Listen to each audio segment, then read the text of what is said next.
यार आमिर खान की फिल्म सरफरोश का वो फेमस डायलॉग तो आपने सुना होगा। किस डायलॉग की बात कर रहा हूँ मैं, आइए सुनते हैं। साला जिस थाली में खाता है उसी में छेद करता है। और जो डायलॉग आपने अभी भी सुना, आज की इस वीडियो में हम कुछ ऐसे ही लोगों के बारे में बात करने वाले हैं। ऐसे लोग जो जिस थाली में खाते हैं उस थाली में सिर्फ छेद ही नहीं करते, बल्कि उस थाली पे थूकते भी हैं। कुछ ऐसे लोग जो ये भूल गए हैं कि वो आज जिस मकाम पर है, इस मकाम पर उन्हें इस इंडस्ट्री ने लाया है। इस इंडस्ट्री की वजह से वो आज इस मकाम पर है।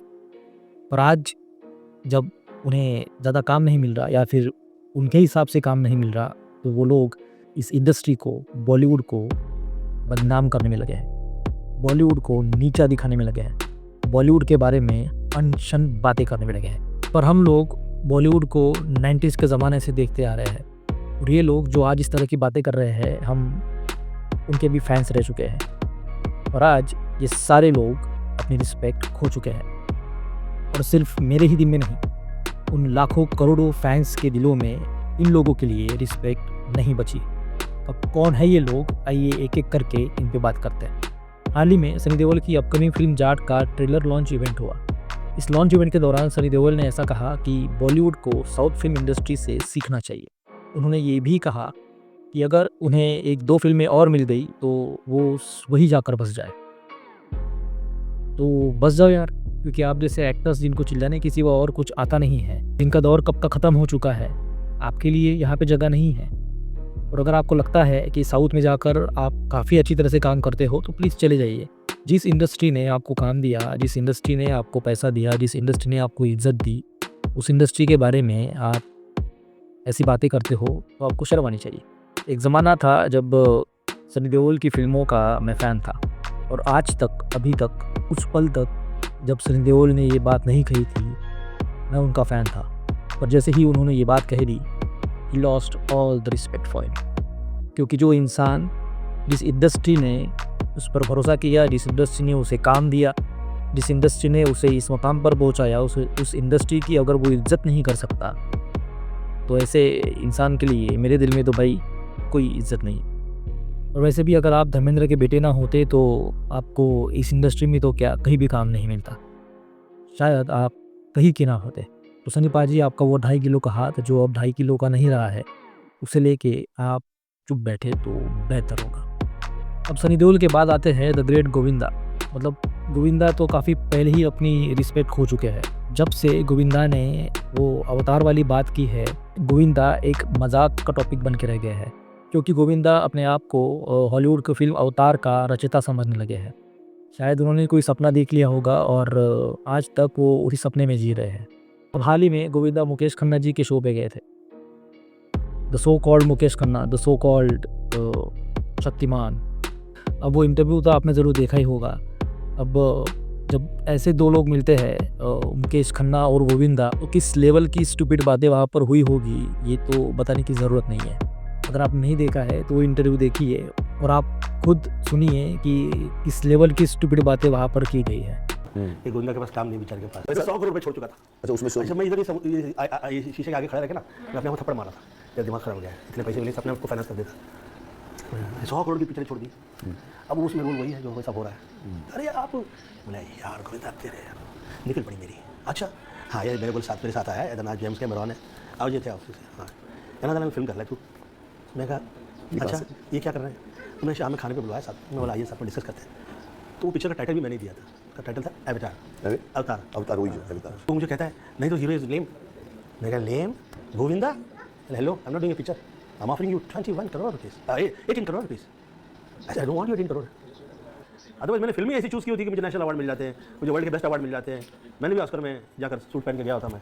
फिर मुझे ऐसा लगा ये नहीं चाहिए भैया, ये सभी नई चीज़ें नहीं मांगती। और तुम इस बात को मानते हो कि साउथ बॉलीवुड से ज़्यादा सही सोच रहा है इस वक्त तो बात सदैव रहा और भी उठ रही है, दे आर वेरी डेडिकेटेड, सदैव रहा है जो सदैव रहा, सदैव अभी नहीं है, सदैव से सदैव रहा है। और ये मत मानता हूं मैं। इस इंटरव्यू के दौरान गोविंदा साहब कहते हैं कि बॉलीवुड ये नाम ही गलत है। मतलब जिस इंडस्ट्री ने, जिस बॉलीवुड ने गोविंद को गोविंदा बनाया, जिस बॉलीवुड ने गोविंदा को सुपरस्टार बनाया, जिस बॉलीवुड ने गोविंदा को हीरो नंबर 1 बनाया, वो गोविंदा कहता है कि बॉलीवुड ये नाम ही गलत है। बॉलीवुड को सीखना पड़ेगा। बॉलीवुड शब्द ही अच्छा नहीं, बॉलीवुड ही गलत शब्द ही अच्छा नहीं सर, नहीं सर, आई हेट दिस। तो अगर ऐसा है गोविंदा जी तो shame on you, really shame on you. अब ये सब बातें जो गोविंदा जी कर रहे हैं ये सब उनका फ्रस्ट्रेशन है, और ये फ्रस्ट्रेशन आया है उन्हें बॉलीवुड में काम ना मिलने की वजह से। और बॉलीवुड में काम मिलेगा भी कैसे? मतलब जो इंसान इतना बड़ा पेट और इतना बड़ा चेहरा लेके घूम रहा है, जिस इंसान का फिटनेस से दूर दूर तक कोई रिश्ता नहीं रहा है, वो इंसान अब चाहता है कि उसे उसके मन मुताबिक या फिर कोई हीरो काइंड ऑफ रोल मिले। गोविंदा नहीं चाहते कि उन्हें कोई कैरेक्टर रोल मिले या फिर कोई साइड रोल मिले। भाई जो मिल रहा है वो कर लो, नहीं तो वो भी नहीं मिलेगा। वैसे भी उम्र जा रही है, तो इस उम्र में अगर आपको कोई रोल मिल रहे हैं तो वो कर लो। आपके हिसाब से तो अभी आपको मिल नहीं से रहा, क्योंकि ना आपने अजय देवगन, अक्षय कुमार, शाहरुख खान, सलमान खान, आमिर खान जैसे अपने आप को फिट रखा है, और ना ही आप वक्त के हिसाब से बदले हैं। आपके सुपरस्टिशंस ने, आपके अंधविश्वास ने आपका ये हाल किया है, जिसका ब्लेम आप बॉलीवुड इंडस्ट्री को देते हैं। और अगर आप ऐसा करते हैं तो ये बहुत ज़्यादा गलत बात है। गोविंदा जी, आप एक आउटडेटेड इंसान हो चुके हैं। आपके लिए बॉलीवुड में जगह नहीं है, और फिर भी अगर आपको कोई छोटा मोटा काम मिल रहा है तो कर लीजिए, वरना आज सिर्फ आप अपने फैंस खो रहे हैं। आज फैंस के दिलों में आपके लिए जो इज्जत है वो आप खो रहे हैं, जो प्यार था वो आप खो रहे हैं। कहीं एक दिन ऐसा ना आ जाए कि आप इस इंडस्ट्री से ही खो जाओ और कहीं किनारा। अब ऐसी ही कुछ बातें बॉलीवुड कोरियोग्राफर गणेश आचार्य ने भी की है। एक किस्सा सुनाते हुए उन्होंने कहा कि पुष्पा की सक्सेस के बाद अल्लू अर्जुन का उन्हें कॉल आया था। अल्लू अर्जुन ने गणेश आचार्य से कहा कि जो सॉन्ग हिट हुआ है इसकी वजह सिर्फ आप हैं। तो इस तारीफ़ की वजह से अब ये भाई साहब को क्या लगा पता नहीं, ये भाई साहब साउथ फिल्म इंडस्ट्री की तारीफ़ करने लगे और बॉलीवुड को सीखने की एडवाइस तक देने लग गए। है ना, हमारे बॉलीवुड में, हिंदी इंडस्ट्री में ईगो बहुत फैला हुआ है। अगर मैंने पुष्पा के गाने किए तो 10-5 दिन के बाद अल्लू अर्जुन खुद फ़ोन किया मुझे, मास्टर जी आपके वजह से हुआ है। वाह। मुझे आज तक किसी बॉलीवुड के या किसी आर्टिस्ट ने फ़ोन नहीं किया कि मास्टर जी आपने क्या गाना किया, अल्लू अर्जुन ने किया।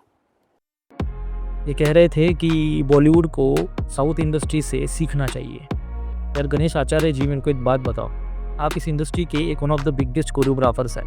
तो अल्लू अर्जुन जैसा एक्टर जो अभी अभी फेमस हुआ है, वो अगर आपको फ़ोन कर देता है और आपकी तारीफ़ कर देता है तो उसमें कोई बड़ी बात नहीं है।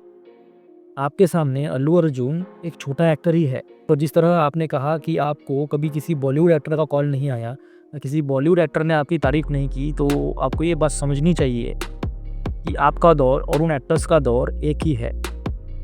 तब ना आप कुछ थे और ना ही वो एक्टर्स कुछ थे, तो वो आपको कॉल क्यों करेंगे?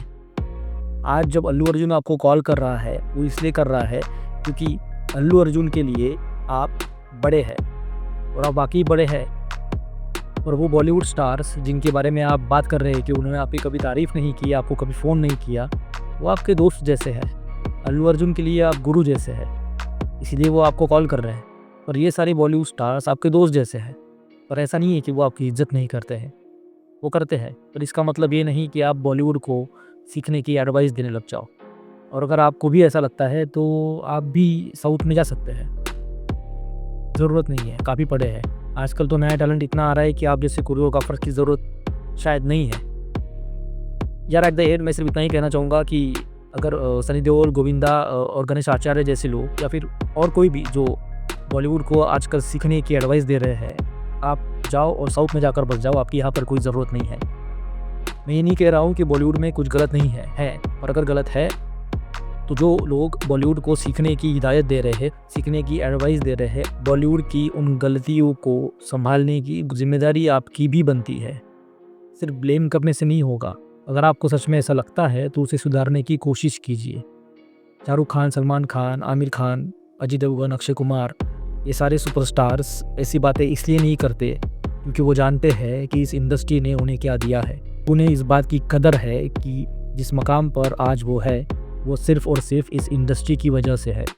और साथ ही साथ वो इस बात को भी बखूबी जानते हैं कि जिस थाली में खाते हैं उसी में थूका नहीं करते। और सनी देओल और गोविंदा जैसे लोग शायद ये बात भूल गए हैं, और अगर वक्त रहते ही ये लोग समझे नहीं तो एक दिन ऐसा ज़रूर आएगा कि ये लोग ना घर के रहेंगे ना घाट के, कहीं के नहीं रहेंगे। अगर ये वीडियो आपको अच्छी लगी हो तो वीडियो को लाइक करें और चैनल को सब्सक्राइब ज़रूर करें। इस वीडियो में बस इतना ही, मिलते हैं अगली वीडियो में। जय हिंद।